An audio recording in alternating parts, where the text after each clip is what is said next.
and 13 and 4 zeros. The date, let me emphasize this, the date, 21st or 23rd of December 2012, has absolutely no apocalyptic significance whatsoever in the literature of the Maya. None. Now, number two, the long count does not, in fact, end in any case on that day. But according to the Mayan Corpus Dei 1, on this day here, which is 20 13s, followed by 4 zeros. So the Mayans do give a date for the end of the present world, but it is not 2012, it is certainly not the 21st of December or 23rd of December 2012. It's an almost unimaginably distant time in the remote future. This is it here, this is the date. Each of these columns is 20 times the previous one, remember. So basically the Mayans are saying that the end of the world will come in the remotely distant future, which is almost unimaginable for us to envisage, because it's 3 quintillion times the age which science accepts the present universe is. It's not 1,000,000 times more, and 1,000 million is a billion, and 1,000 billion is a trillion, and 1,000 trillion is a quadrillion, and 1,000 quadrillion is a quintillion. And it's 3 of those in years. So don't panic. According to the Mayan calendar, we have a long way to run before the end of the world. However, the History Channel loves, I don't know who, I'm hoping someday to meet the being behind the History Channel. But the History Channel loves to retell these tales of dire foreboding. And you know, Sony are bringing out a movie, I think it's coming out appropriately enough on the 13th of November in 2009, called, I think, 2012. But anyway, it's going to be full of a lot of these tales of dire foreboding about 2012, and often vaguely relates to a whole series of doomsday prophecies, which it hints at relating to the day 2012. I want briefly to run through these, just for the sake of demolition. Hopi prophecy is by no means certain. I mean, we could stay here the entire day on this, but it's by no means certain that the Hopi prophecy has anything to say about a specific day, 2012. Oh, very unlikely. The revelation of St. John in the New Testament, the Apocalypse of St. John, the last book of the New Testament, was written 1900 years ago. It certainly is very apocalyptic about the destruction of the world, but it's equally evident that the destruction of the world that the Apocalypse of John expected was in his own lifetime, very close to the time of Jesus. There's nothing to say about 2012.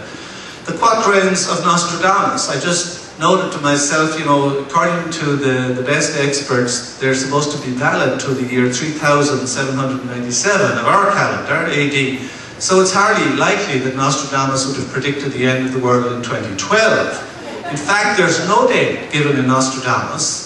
It's certainly meant to be read in terms of expectation of an apocalypse, but there's no date given, no time at all, no hint whatsoever given in Nostradamus, despite the threatening remunerations of the History Channel. The Sibylline books, that's certainly the oracles of the Tiburtine Sibyl. They're a medieval concoction, basically, but it's certainly apocalyptic. Destruction of the world, doomsday and all that, but no dates given. Certainly not 2012. And then there's a famous text called the Vaticiniae de Somnis Pontificibus, the so-called lost books of Nostradamus. This, of course, was written or put together in about 3 different stages, but it certainly had nothing whatsoever to do with Nostradamus. Let that be stated first, because it began several centuries before Nostradamus ever drew a breath. But it's featuring on the History Channel sometimes as the Lost Book of Nostradamus. It was actually originally composed by some factions in Rome who were trying to get a particular pope elected, and they wanted particularly to combat the candidates from the Orsini family, and they constructed this whole genealogy. There's an allegorical text, and then there's an emblem, and then there's a statement, and so on. But it's a Middle Age document, and it's certainly nothing whatsoever to do with Nostradamus, and it has nothing whatsoever, good, bad, or indifferent, to do with 2012, with all due respects to the History Channel. Now, the prophecies of Mother Shipton, you probably remember hearing about her. She was born in Yorkshire in, I think it was 1488, and she died in 1561. She apparently was a very special child. Her mother abandoned her about the age of 2 because she couldn't cope. And anyway, from then on, she took off. But a man called Richard Head brought out her works in, I think it was 1684, but he later admitted that he had made up most of her biographical detail. But anyway, Mother Shipton, God be good to her, and nothing whatsoever to say about 2012 or this age at all. The prophecies of Merlin are often vaguely hinted at with foreboding. They were forged by Geoffrey of Monmouth about the 14th century, became very popular in Venice around that time. So, supposing we are buying all this stuff, which began with Michael Coe 43 years ago, that we're going to have a massive occurrence of some kind, whether it's destruction of this universe, or whether we're all going to be mysteriously ushered into a new dimension of consciousness, quote unquote, of my friend Daniel Pinchbeck.